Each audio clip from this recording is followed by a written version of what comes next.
This is Health Beat with Tracy McKee on Montreal's News Talk Leader, CJAD 800.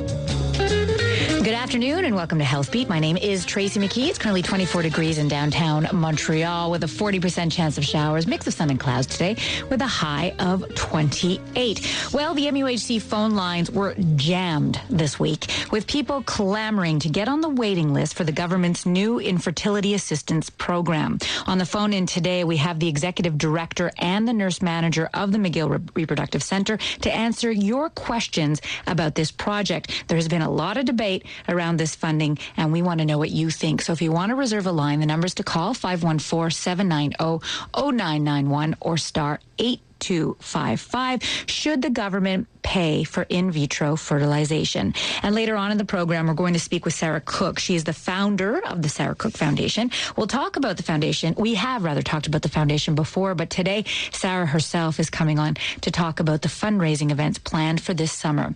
As always, we welcome your comments and suggestions. You can get in touch with us at healthbeat@muhc.mcgill.ca. But first, it's always amazing what can happen when you put new technologies together with medical needs. One of the latest advances is called Televisit or telehealth. And here to explain more about the program is Rita Troini. She's the director of the NPHVA or the National Program for Home Ventilatory Assistance Televisit program. Good afternoon. Good afternoon. Thank you very much for joining us here to tell us about this. So what's exciting about this program? Well, what's exciting about this program is it finally allows us to provide ultra-specialized respiratory care services directly in patients' home, no matter where they reside. This is very exciting for patients that, unfortunately, due to degenerative neuromuscular conditions and various other congenital illnesses, can no longer travel to see their clinical experts and be followed up in a timely fashion to meet their needs. All right, so you're using technology basically to make house calls, but how do you communicate? How do the doctor and patient communicate? Well, what we've developed is we've developed a station that's portable, that's on a very secure cart that we install directly in patients' homes. This station is an LCD screen with all the medical devices attached to it.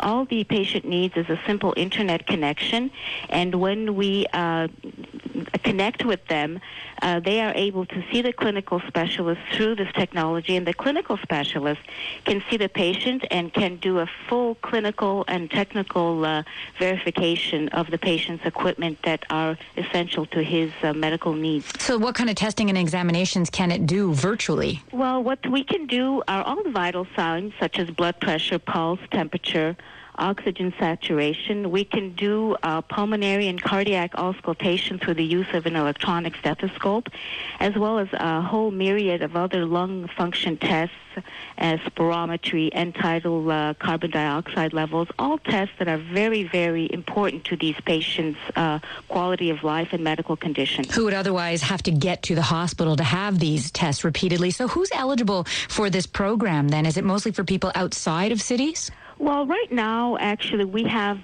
some medical and demographic criteria that we put together because we can have patients that are in outlying areas that naturally are admissible to this service, but we also have patients that are even closer to McGill, but because of the nature of their illness, really cannot get to the medical specialists in a timely fashion, so they also are eligible.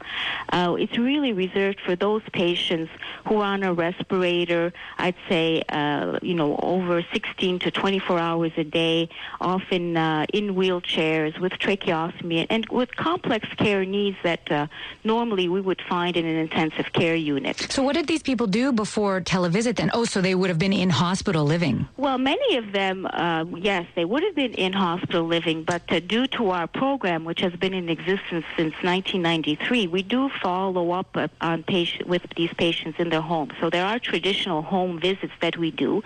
And I do want to mention that this technology will not replace our traditional home care services. It's really a complement to existing services just to make sure that these patients who really cannot travel to their hospital or local community care clinic unless it's a medical emergency can get the the care they need in a timely fashion. Now, I was reading that the program has 600 patients currently taking advantage of this in Quebec.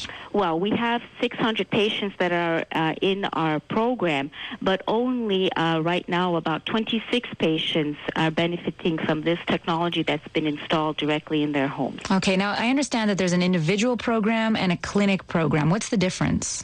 Well, the individual program are for those patients, like I said, that require this type of technology in the home. Right. Whereas the clinic program means that the patients can actually travel to their local community care clinic and be followed up through this technology. These are patients that, although they're in a wheelchair, can still get around for their activities of daily living. Okay. But rather than come to Montreal to see the clinical specialist, they can go to their local CLSC, and let's say in Abitibi, and be seen through this technology by the medical specialist at McGill. So how does this improve the quality of life from the patients? I can imagine a great deal. So is there a plan for expansion?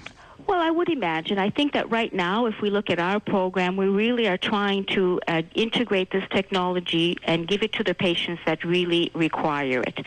Those patients that can travel, they'll be able to be seen through the technology in their local community care clinics.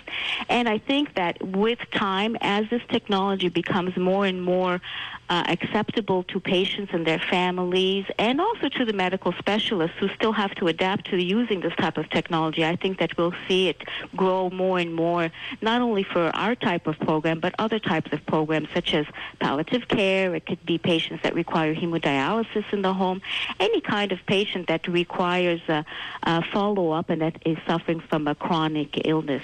You know, it sounds pretty amazing to me. You know, you just mentioned acceptance, and I'm wondering how big is the learning curve for patients to accept this program as opposed to, you know, getting that direct face-to-face communication with the doctor? Well, you know what? It's actually been quite amazing. We are following and doing a study and looking at patient satisfaction and their ability to adapt to this technology, and it's been amazing.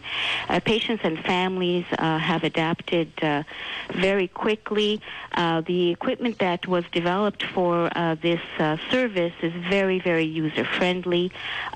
Patients and families can learn it very quickly. Clinicians have adapted to it very easily, and they're just so grateful that this technology is available to them so that it can make their life so much easier. Thanks so much for talking to us about this. It's very interesting. Pleasure. Thank you very much. Thank you. Rita Troini is the director of the NPHVA, which is the National Program for Home Ventilatory Assistance Televisit program. Basically, the MUHC is bringing house calls into the 21st century. CJAD time is 12:15. You are listening